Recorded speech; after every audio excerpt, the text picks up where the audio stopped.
क्या आप जानते हैं कि पूरे दिन में आप सबसे ज़्यादा बात किससे करते हैं? किसी दोस्त, परिवार या सहकर्मी से नहीं, बल्कि खुद से। और जिस तरह से आप खुद से बात करते हैं वही आपकी पूरी जिंदगी तय करता है।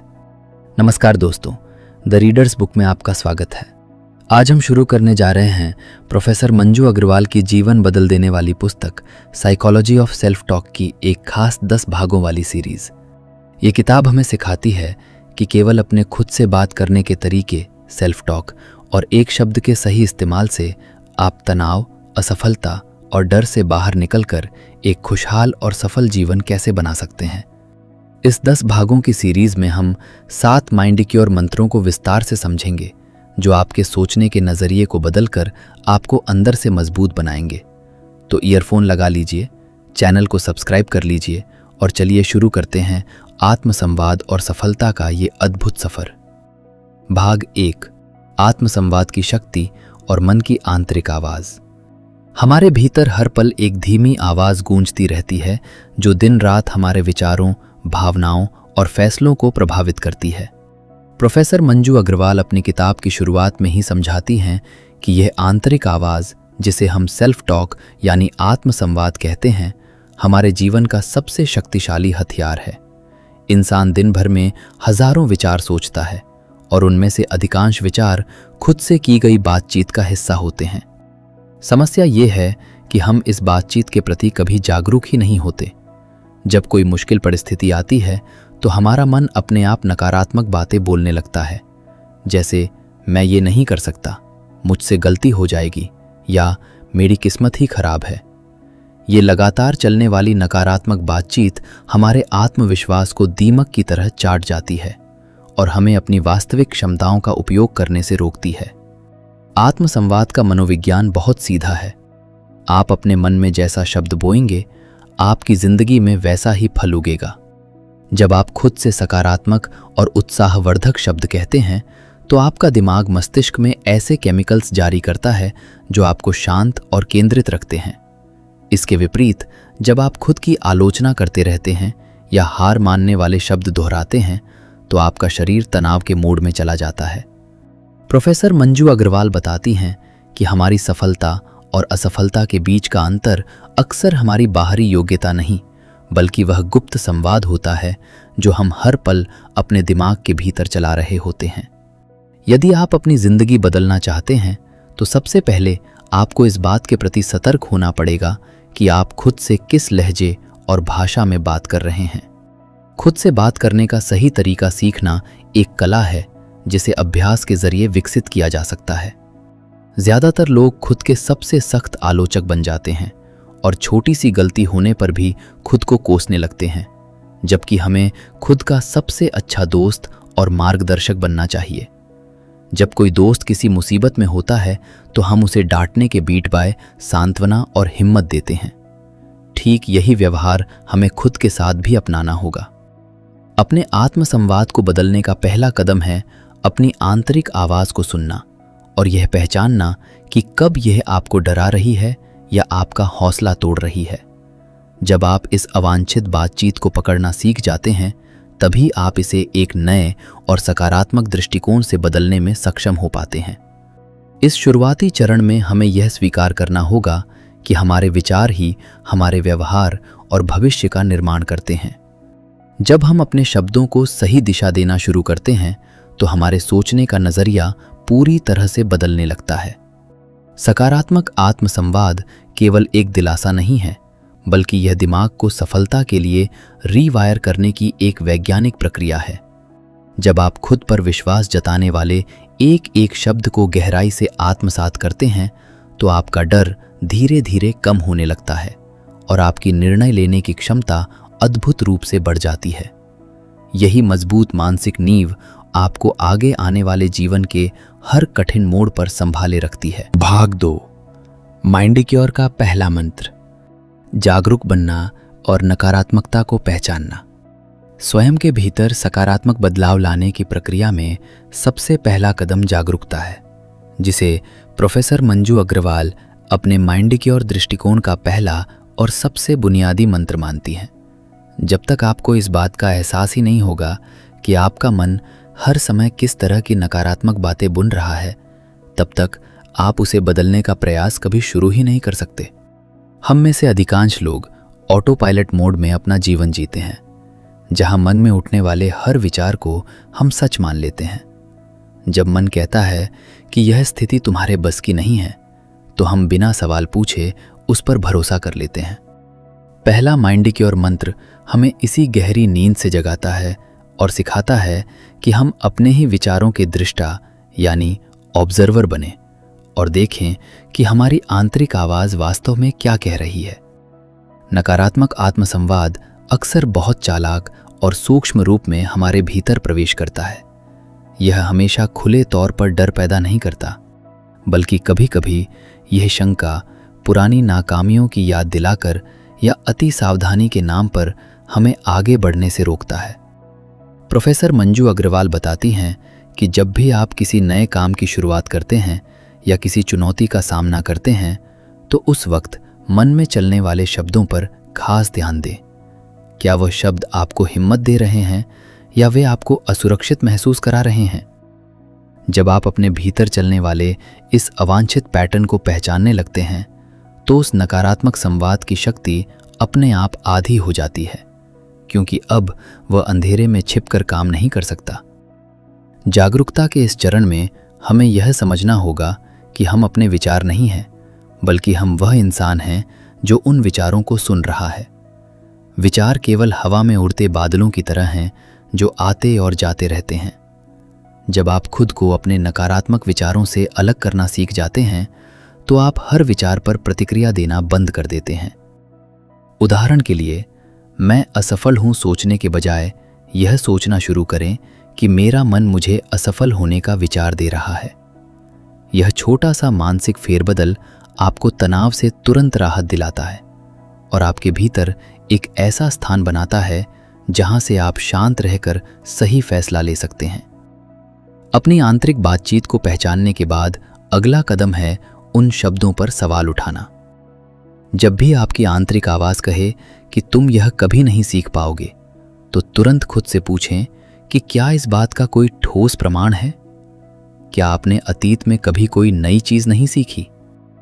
जब आप अपनी ही नकारात्मकता को तथ्यों की कसौटी पर कसना शुरू करते हैं, तो मन के बनाए झूठे भ्रम टूटने लगते हैं। जागरूक बनने और नकारात्मकता को पकड़ने की यही आदत आपके मस्तिष्क को रीवायर करने का पहला मजबूत आधार बनती है, जो आपको मानसिक रूप से स्पष्ट और निडर बनाती है।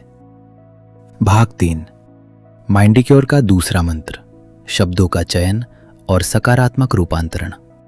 जब आप अपने भीतर चलने वाले विचारों के प्रति जागरूक हो जाते हैं, तब माइंडिक्योर का दूसरा मंत्र काम में आता है, शब्दों का सचेत चयन और उनका सकारात्मक रूपांतरण। प्रोफेसर मंजू अग्रवाल समझाती हैं कि हमारे शब्द केवल अभिव्यक्ति का माध्यम नहीं हैं, बल्कि वे हमारे अवचेतन मन सबकॉन्शियस माइंड के लिए सीधे आदेश की तरह काम करते हैं। जब आप बार बार कहते हैं कि ये बहुत मुश्किल है या मैं बहुत थका हुआ हूं, तो आपका दिमाग उसी के अनुसार आपके शरीर और व्यवहार को ढाल लेता है। इंसान का दिमाग शब्दों की ऊर्जा को सच मान लेता है। इसीलिए अपने रोजमर्रा के आत्मसंवाद में इस्तेमाल होने वाले शब्दों को बदलना केवल एक भाषा का खेल नहीं है, बल्कि अपनी मानसिक क्षमता को नई दिशा देने की एक बेहद असरदार विधि है। अपनी दैनिक शब्दावली से उन विषैले और नकारात्मक शब्दों को हटाना सबसे पहला कदम है, जो आपको अनजाने में कमजोर बनाते हैं। मुझे ये करना पड़ेगा की जगह मैं ये करना चुनता हूं कहना शुरू करें। जब आप कहते हैं कि मुझे ये काम करना पड़ेगा, तो आपके भीतर एक मजबूरी और दबाव का एहसास होता है, जबकि मैं ये चुनता हूं कहने से नियंत्रण की बागडोर तुरंत आपके हाथों में आ जाती है। ठीक इसी तरह अगर मैं असफल हो गया तो, जैसे सवाल की जगह खुद से पूछें कि अगर मैं सफल हो गया तो। ये छोटा सा भाषाई बदलाव आपके दिमाग का ध्यान डर से हटाकर संभावनाओं और अवसरों की ओर मोड़ देता है, जिससे आपकी काम करने की ऊर्जा रातों रात बदल जाती है। सकारात्मक रूपांतरण का मतलब खुद को झूठी तसल्ली देना नहीं है, बल्कि वास्तविकता को एक नए और रचनात्मक दृष्टिकोण से देखना है। प्रोफेसर मंजू अग्रवाल बताती हैं कि जब भी आप किसी समस्या का सामना करें तो अपने शब्दों को इस तरह बदलें कि वे आपको समाधान की ओर ले जाएं।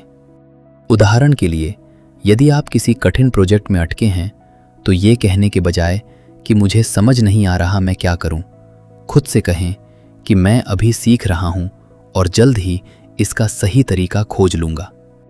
जब आप अपनी भाषा में अभी या सीख रहा हूं जैसे शब्दों को जोड़ते हैं तो असफलता एक स्थायी स्थिति न रहकर सीखने की एक सामान्य प्रक्रिया बन जाती है। एक सही और शक्तिशाली शब्द का चुनाव आपके मन के पूरे माहौल को बदलने का सामर्थ्य रखता है। यही वह एक शब्द का जादू है जो आपकी जिंदगी को नई दिशा देता है। जब आप अपने आत्मसंवाद को शिकायत से हटाकर कृतज्ञता और आत्मविश्वास के शब्दों से भर देते हैं तो आपका अवचेतन मन आपके लिए नए रास्ते तलाशने लगता है। अपनी बात करने के तरीके में ये सकारात्मक बदलाव लाने से न केवल आपकी घबराहट और मानसिक तनाव कम होता है, बल्कि आपके भीतर एक अटूट संकल्प और शांति का निर्माण होता है जो आपको जीवन की हर जंग में आगे रखता है। भाग 4 माइंडिक्योर का तीसरा और चौथा मंत्र, भावनात्मक संतुलन और आत्मसहानुभूति। आत्मसंवाद केवल विचारों का खेल नहीं है, बल्कि ये हमारी भावनाओं से बहुत गहराई से जुड़ा हुआ है। माइंडिक्योर का तीसरा मंत्र हमें अपनी भावनाओं को संतुलित करना सिखाता है। प्रोफेसर मंजू अग्रवाल बताती हैं कि जब इंसान अत्यधिक क्रोध, भय या निराशा में होता है तो उसका आत्मसंवाद पूरी तरह से तर्कहीन हो जाता है। ऐसे समय में हमारा मन बहुत बड़े बड़े और विनाशकारी निष्कर्ष निकालने लगता है, जैसे सब कुछ खत्म हो गया या अब कुछ सही नहीं हो सकता। भावनात्मक संतुलन का मतलब अपनी नकारात्मक भावनाओं को दबाना या नकारना नहीं है, बल्कि उन्हें स्वीकार करते हुए अपने आत्मसंवाद के जरिए मन को शांत करना है। जब आप अपनी उग्र भावनाओं के बीच खुद से एक ठंडे और समझदार दोस्त की तरह बात करते हैं तो आपकी तीव्र मानसिक उथल-पुथल धीरे धीरे कम होने लगती है। भावात्मक संतुलन को साधने के बाद चौथा मंत्र आता है, जिसे आत्मसहानुभूति यानी सेल्फ कंपैशन कहा जाता है। जीवन में जब भी हमसे कोई गलती होती है या हम किसी प्रयास में असफल होते हैं तो सबसे पहले हमारा अपना मन ही हमारा सबसे बड़ा दुश्मन बन जाता है। हम खुद को कोसते हैं और अपने लिए ऐसे शब्दों का इस्तेमाल करते हैं जो हम किसी दुश्मन के लिए भी नहीं कहेंगे। प्रोफेसर मंजू अग्रवाल इस बात पर जोर देती हैं कि खुद के प्रति कठोर होना कभी भी आपको बेहतर इंसान नहीं बनाता, बल्कि ये आपके भीतर अपराध बोध और हीन भावना को जन्म देता है। आत्मसहानुभूति का मतलब ये स्वीकार करना है कि गलती करना इंसानी स्वभाव का एक स्वाभाविक हिस्सा है और किसी भी विफलता से आपकी आत्मयोग्यता कम नहीं होती। जब आप खुद से आत्मसहानुभूति के साथ बात करना शुरू करते हैं तो आपका आंतरिक संवाद पूरी तरह से बदल जाता है। मैं कितना बेवकूफ़ हूँ जो मैंने ये गलती कर दी कहने के बजाय आप खुद से कहते हैं कि कोई बात नहीं, ये एक कठिन परिस्थिति थी और मैंने अपनी तरफ से पूरी कोशिश की। अगली बार मैं इससे सीख कर बेहतर करूँगा। ये आत्मसहानुभूति आपको अपनी गलतियों से भागने के बजाय सीखने का साहस देती है। जब आप खुद को माफ़ करना सीख जाते हैं तो आपके सिर से मानसिक तनाव का बहुत बड़ा बोझ हट जाता है। ये माइंडिक्योर मंत्र आपके भीतर एक ऐसा भावनात्मक सुरक्षा घेरा बनाता है जहां आप खुद को सुरक्षित महसूस करते हैं। अपनी भावनाओं को संतुलित रखने और खुद के प्रति दयालु रहने से आपकी सहनशक्ति और आत्मविश्वास कई गुना बढ़ जाता है। जब आपको ये भरोसा होता है कि परिस्थिति चाहे कितनी भी खराब क्यों ना हो, आपका अपना मन आपका साथ नहीं छोड़ेगा, तो आपका डर पूरी तरह समाप्त हो जाता है। प्रोफेसर मंजू अग्रवाल की ये सीख हमें समझाती है कि दुनिया में हर किसी का प्यार और समर्थन पाने से पहले आपको खुद का समर्थन करना सीखना होगा। जब आपकी आंतरिक आवाज़ दया, प्रेम और समझदारी से भर जाती है तो आप कठिन से कठिन भावनात्मक तूफानों को भी बहुत आसानी से पार कर लेते हैं। भाग 5 माइंडिक्योर का 5वां मंत्र, अवचेतन मन की रीवायरिंग और विजुअलाइजेशन। जब हम अपने विचारों के प्रति जागरूक हो जाते हैं, अपने शब्दों को सुधारते हैं और खुद के प्रति सहानुभूति रखना सीख जाते हैं, तब माइंडिक्योर का 5वां मंत्र हमारे जीवन में गहरा और स्थायी परिवर्तन लाता है, और वो है अवचेतन मन की रीवायरिंग। प्रोफेसर मंजू अग्रवाल अपनी किताब में बताती हैं कि हमारा सचेत मन, कॉन्शियस माइंड, केवल एक छोटे से हिस्से को नियंत्रित करता है, जबकि हमारे जीवन की अधिकतर आदतें, भावनाएं और ऑटोमेटिक प्रतिक्रियाएं हमारे अवचेतन मन से संचालित होती हैं। वर्षों से सुने और बोले गए नकारात्मक आत्मसंवाद ने हमारे अवचेतन मन में कमजोर विचारों के गहरे रास्ते बना दिए हैं। इस 5वें मंत्र का मुख्य उद्देश्य उन पुराने और हानिकारक रास्तों को मिटाकर सकारात्मक और शक्तिशाली विचारों की नई प्रोग्रामिंग करना है। अवचेतन मन को रीवायर करने का सबसे असरदार तरीका बार बार सही और सकारात्मक वाक्यों को दोहराना है, जिसे एफर्मेशंस कहा जाता है। जब आप पूरे विश्वास और भावना के साथ सही आत्मसंवाद को बार बार दोहराते हैं, तो आपका अवचेतन मन उसे एक परम सत्य के रूप में स्वीकार करने लगता है। प्रोफेसर मंजू अग्रवाल स्पष्ट करती हैं कि एफर्मेशंस केवल बिना सोचे समझे बोले गए वाक्य नहीं होने चाहिए, बल्कि उनमें एक गहरी अनुभूति होनी चाहिए। जब आप कहते हैं कि मैं शांत, सक्षम और आत्मविश्वासी हूं, तो उस समय आपके शरीर और मन को उस शांति और आत्मविश्वास को महसूस करना चाहिए। ये नियमित अभ्यास धीरे धीरे आपके दिमाग के न्यूरॉन्स के जुड़ाव को बदल देता है और नकारात्मकता की जगह सकारात्मक प्रतिक्रियाएं स्वतः होने लगती हैं। इस प्रक्रिया में विजुअलाइजेशन यानी मानसिक चित्रण की शक्ति एक बहुत बड़ा योगदान देती है। हमारा अवचेतन मन वास्तविक घटना और किसी गहरी कल्पना के बीच अंतर नहीं समझ पाता। जब आप आंखें बंद करके खुद को किसी कठिन परिस्थिति में शांत रहकर काम करते हुए या सफलता हासिल करते हुए देखते हैं और साथ ही अपनी आंतरिक आवाज से खुद को शाबाशी देते हैं, तो आपका दिमाग उसे एक असली अनुभव के रूप में दर्ज कर लेता है। ये विजुअलाइजेशन आपके डर को जड़ से उखाड़ फेंकता है। यदि आप बार बार खुद को सफल और मजबूत रूप में देखने और खुद से वैसा ही संवाद करने का अभ्यास करते हैं, तो असली जिंदगी में जब वो चुनौती सामने आती है, तो आपका दिमाग पहले से तैयार और आत्मविश्वासी महसूस करता है। अपने अवचेतन मन की सही रीवायरिंग करने से आपकी जीवन शैली में अद्भुत बदलाव आने लगता है। जो स्थितियां पहले आपको घबराहट और तनाव से भर देती थीं, अब वे आपको एक अवसर की तरह दिखने लगती हैं। प्रोफेसर मंजू अग्रवाल की ये सीख हमें याद दिलाती है कि हमारा दिमाग एक बगीचे की तरह है। यदि हम इसमें सचेत रूप से सकारात्मक आत्मसंवाद के बीज नहीं बोएंगे, तो नकारात्मकता के खरपतवार अपने आप उगाएंगे। जब आप हर दिन अपने अवचेतन मन को सही विचार, सही शब्द और सही छवियां प्रदान करते हैं, तो आपकी सोच का पूरा ढांचा बदल जाता है और सफलता आपकी सहज आदत बन जाती है। भाग 6, माइंडिक्योर का 6वां मंत्र, डर चिंता पर विजय और एक्शन ओरिएंटेड आत्मसंवाद। जब आप अपने अवचेतन मन की प्रोग्रामिंग को बदलने का अभ्यास करते हैं, तो आपका सामना जीवन की सबसे बड़ी रुकावट यानी डर और चिंता से होता है। प्रोफेसर मंजू अग्रवाल अपनी किताब में माइंडिक्योर का 6वां मंत्र प्रस्तुत करती हैं, जो हमें डर, घबराहट और आत्मसंदेह के पलों में अपने आत्मसंवाद को एक्शन ओरिएंटेड यानी कार्य उन्मुख बनाने की कला सिखाता है। जीवन में जब भी कोई नया अवसर, बड़ी चुनौती या अनिश्चितता सामने आती है, तो हमारे मन का पुराना रक्षा तंत्र तुरंत जाग उठता है। मन में चिंताजनक सवाल गूंजने लगते हैं। अगर मैं असफल हो गया तो क्या होगा? लोग मेरे बारे में क्या सोचेंगे? या अगर परिस्थितियां और बिगड़ दें तो? ये डर से भरा संवाद इंसान को आगे बढ़ने से रोक देता है और उसे मानसिक रूप से पंगु बना देता है। ओवरथिंकिंग यानी अत्यधिक सोचने का ये जाल इंसान की सारी ऊर्जा को सोख लेता है। प्रोफेसर मंजू अग्रवाल बताती हैं कि चिंता असल में उन काल्पनिक दुविधाओं के बारे में खुद से की गई नकारात्मक बातचीत है जो अभी तक घटित ही नहीं हुई है।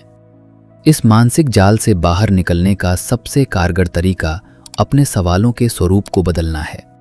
जब भी आपका मन आपसे क्या होगा अगर वाला डर से भरा सवाल पूछे, तो अपने आत्म संवाद का रुख तुरंत मैं इस परिस्थिति को कैसे संभाल सकता हूं की तरफ मोड़ दें। क्या होगा आपको बेबस महसूस कराता है, जबकि मैं कैसे करूंगा आपके दिमाग को समस्याओं के समाधान खोजने के लिए सक्रिय कर देता है। ये छोटा सा बदलाव आपको डर के घेरे से बाहर निकालकर सीधे कार्रवाई के मोड में ले आता है। साहस का मतलब डर का न होना नहीं है, बल्कि डर के बावजूद पहला कदम उठाना है। जब आप घबराहट के बीच भी खुद से एक मजबूत कोच की तरह बात करते हैं, तो आपकी शारीरिक और मानसिक प्रतिक्रियाएं बदल जाती हैं। दिल की धड़कन तेज होने या हाथों में कंपकपी महसूस होने पर खुद से ये मत कहिए कि मैं बहुत डरा हुआ हूं, बल्कि खुद से कहिए कि मेरा शरीर इस चुनौती का सामना करने के लिए पूरी तरह से उत्साहित और तैयार है। जब आप डर की भावना को उत्साह का नाम दे देते हैं, तो आपका दिमाग उसे एक खतरे के बजाय एक अवसर की तरह देखने लगता है। अपने आत्म संवाद में ये स्पष्टता लाते ही आपका आत्मविश्वास कई गुना बढ़ जाता है। एक्शन ओरिएंटेड आत्म संवाद आपको बड़ी और डरावनी चुनौतियों को छोटे छोटे व्यवहारिक कदमों में बांटने में मदद करता है। किसी भी मंजिल को एक झटके में तय नहीं किया जा सकता, लेकिन केवल अगले एक छोटे कदम पर ध्यान केंद्रित करके डर को पूरी तरह खत्म किया जा सकता है। प्रोफेसर मंजू अग्रवाल का ये छठा मंत्र हमें सिखाता है कि अनिश्चितता के माहौल में हिचकिचाने के बजाय खुद को ये याद दिलाएं कि मैं हर कदम के साथ सीख रहा हूं और मेरे पास हर समस्या का समाधान खोजने की क्षमता है।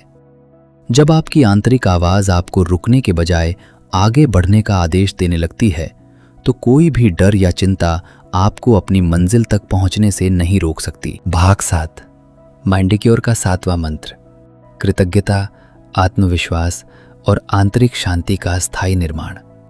जब आप अपने डर पर विजय पाना सीख जाते हैं और एक्शन लेने लगते हैं, तब माइंडिक्योर का 7वां और अंतिम मंत्र आपके जीवन को पूरी तरह से पूर्णता की ओर ले जाता है, और वो है कृतज्ञता, आत्मविश्वास और आंतरिक शांति का आत्मसंवाद।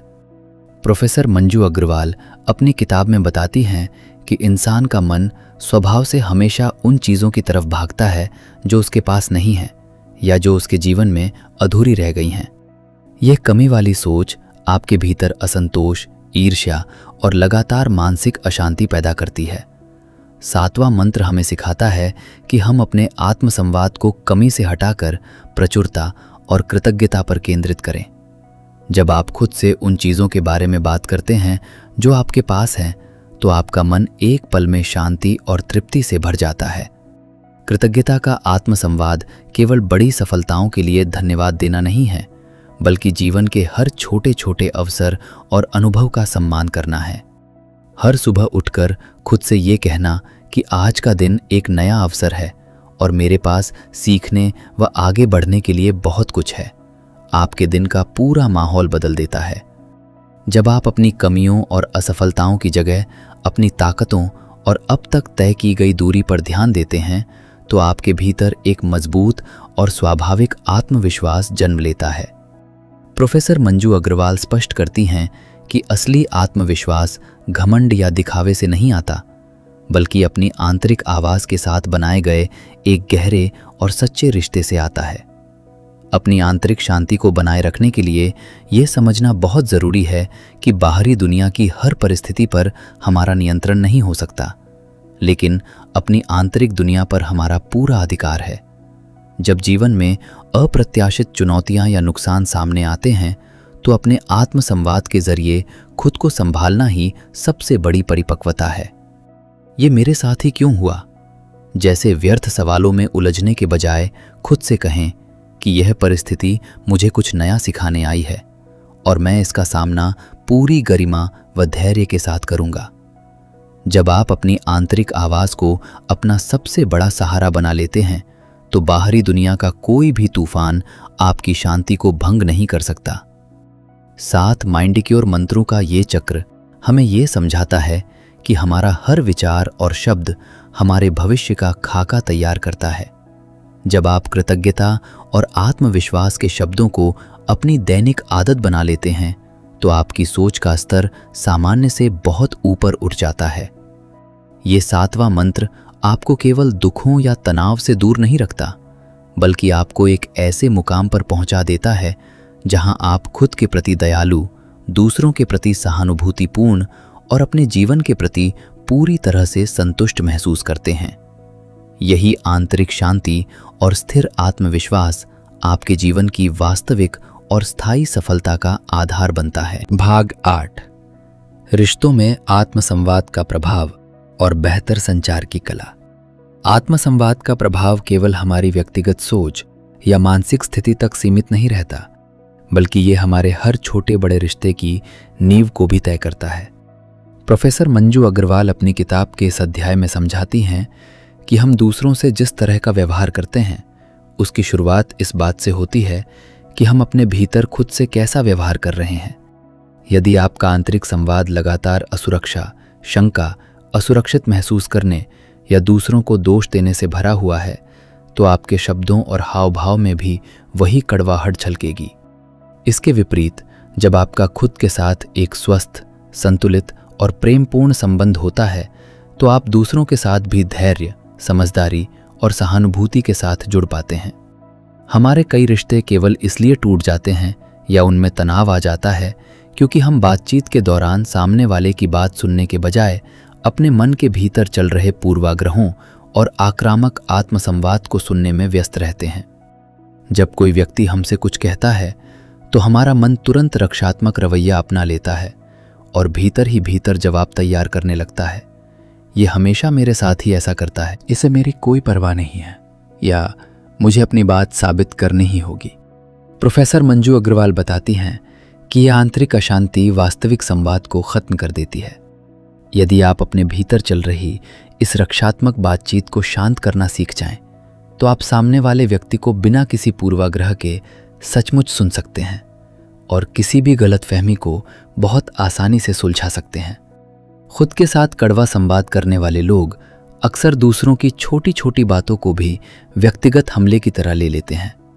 जब आपके भीतर आत्मविश्वास की कमी होती है तो किसी की कोई भी सलाह आपको आलोचना महसूस होती है, लेकिन जब आप अपने आत्मसंवाद को बदलकर खुद को आंतरिक रूप से मजबूत बना लेते हैं तो दूसरों की राय आपको विचलित नहीं करती।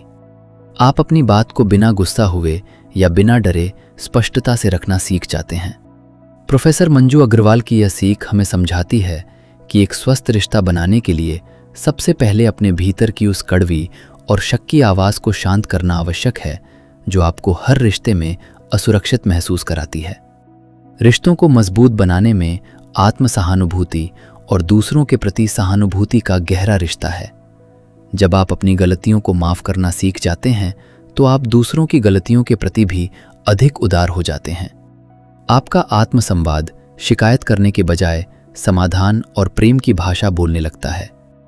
जब आप अपने करीबियों के साथ होते हैं तो आपका आंतरिक संवाद आपको यह याद दिलाता है कि सामने वाला इंसान भी अपनी कमजोरियों और लड़ाइयों से जूझ रहा है।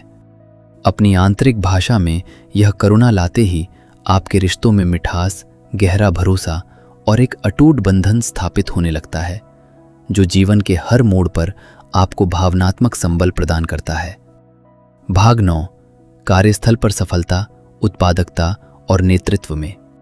आत्मसंवाद हमारे पेशेवर जीवन और करियर की दिशा तय करने में हमारी योग्यता से कहीं अधिक योगदान हमारे आंतरिक संवाद का होता है।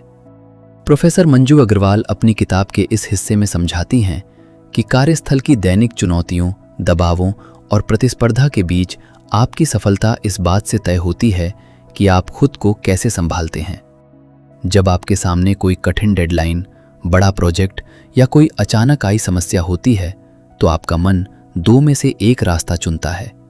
या तो वह दबाव में आकर यह कहने लगता है कि यह मेरे बस का नहीं है और मैं इसमें असफल हो जाऊंगा, या फिर वह शांत रहकर खुद से कहता है कि यह एक चुनौती है और मैं इसे एक एक कदम उठाकर पूरा कर सकता हूं। आपकी यही आंतरिक प्रतिक्रिया आपकी उत्पादकता और काम की गुणवत्ता को तय करती है। कार्यस्थल पर मिलने वाली असफलताएं या आलोचनाएं अक्सर कई लोगों का मनोबल पूरी तरह तोड़ देती हैं। जब कोई बॉस या सहकर्मी आपके काम में कमियां निकालता है तो एक नकारात्मक आत्मसंवाद उस आलोचना को व्यक्तिगत हमले की तरह लेता है और मन में यह दोहराने लगता है कि मैं इस काम के लायक नहीं हूं। प्रोफेसर मंजू अग्रवाल बताती हैं कि एक सफल और मानसिक रूप से मजबूत पेशेवर अपने आत्मसंवाद को तुरंत रिफ्रेम करता है। वह खुद से कहता है कि आलोचना मेरे काम में सुधार लाने के लिए है, मेरी व्यक्तिगत योग्यता को कम करने के लिए नहीं। जब आप फीडबैक को अपनी ग्रोथ का जरिया मानने का आत्मसंवाद अपनाते हैं तो आपका आत्मविश्वास कभी कम नहीं होता और आप हर बार पहले से अधिक निपुण होकर उभरते हैं। उत्पादकता बढ़ाने और टालमटोल यानी प्रोक्रेस्टिनेशन की आदत को खत्म करने में भी आत्मसंवाद की भूमिका सबसे महत्वपूर्ण होती है। टालमटोल अक्सर आलस के कारण नहीं बल्कि काम के बहुत बड़ा या कठिन दिखने के डर से पैदा होता है। जब आपका मन किसी काम को देखकर घबराने लगे तो अपने आत्मसंवाद को बदलकर केवल अगले 15 मिनट पर केंद्रित करें। खुद से कहें कि मुझे पूरा काम आज ही खत्म नहीं करना है, मुझे बस अगले 15 मिनट के लिए पहला कदम उठाना है। जब आप अपने दिमाग पर से बड़े परिणाम का बोझ हटा देते हैं और खुद को छोटे छोटे कदम उठाने के लिए प्रेरित करते हैं तो आपकी काम करने की गति और फोकस कई गुना बढ़ जाता है। इसके साथ ही एक प्रभावशाली नेता बनने के लिए सबसे पहले खुद का सही मार्गदर्शन करना आवश्यक है। नेतृत्व केवल दूसरों को निर्देश देना नहीं है बल्कि संकट के समय में मानसिक संतुलन और दूरदर्शिता बनाए रखना है। यदि किसी टीम लीडर का अपना आत्मसंवाद ही डर और असुरक्षा से भरा होगा तो वह अपनी टीम में कभी भरोसा पैदा नहीं कर पाएगा। प्रोफेसर मंजू अग्रवाल की यह सीख हमें याद दिलाती है कि जब आप अपने भीतर संयम, स्पष्टता और विश्वास का आत्मसंवाद स्थापित कर लेते हैं तो आपका यही दृष्टिकोण आपके काम में झलकता है। आप न केवल अपनी उत्पादकता को नए शिखरों पर ले जाते हैं बल्कि अपने आसपास के लोगों के लिए भी प्रेरणा का स्रोत बन जाते हैं। भाग 10 जीवन भर का रूपांतरण, स्थायी परिवर्तन और आत्मसंवाद का वास्तविक सार।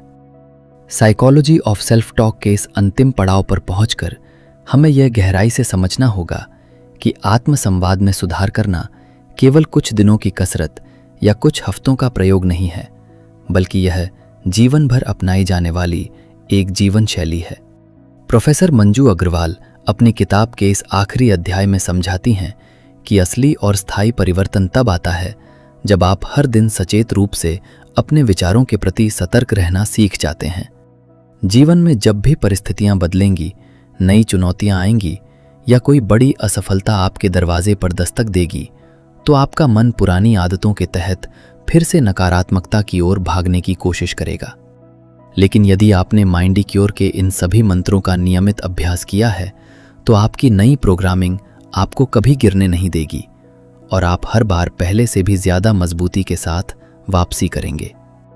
आत्मसंवाद का वास्तविक सार यह समझना है कि आप अपने जीवन के सबसे महत्वपूर्ण लेखक और निर्देशक स्वयं हैं। दुनिया में कोई भी व्यक्ति आपके भीतर झांककर आपकी आंतरिक भाषा को नहीं बदल सकता। यह अधिकार और जिम्मेदारी केवल आपकी अपनी है।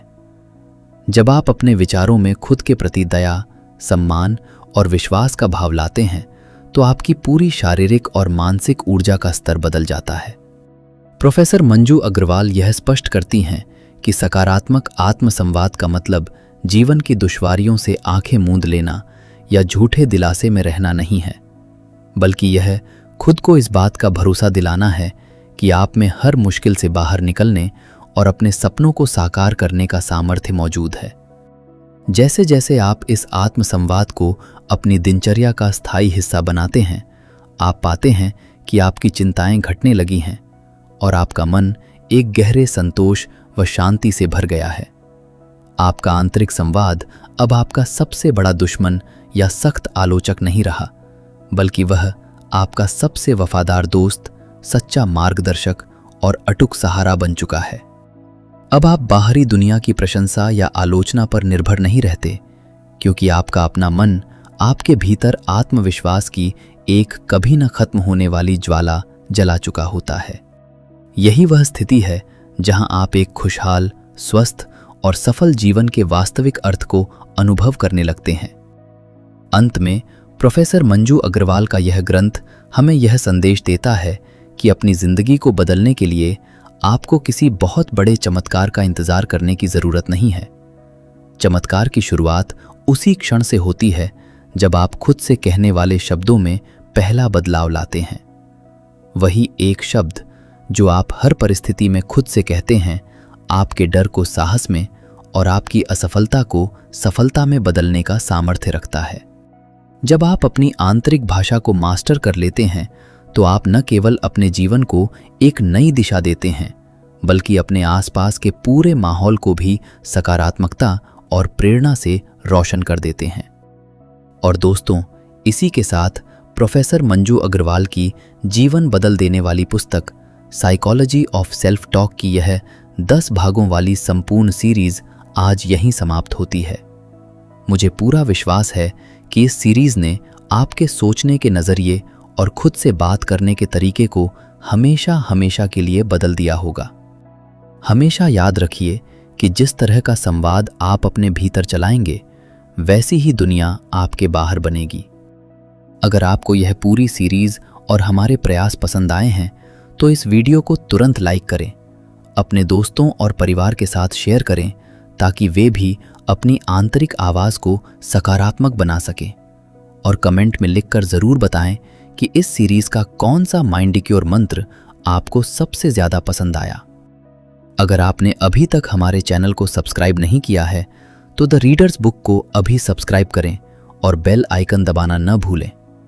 मिलते हैं अगली एक और बेहद खास और life changing book summary series में। तब तक के लिए सकारात्मक सोचिए, खुद से सही शब्द कहिए और आगे बढ़ते रहिए। धन्यवाद।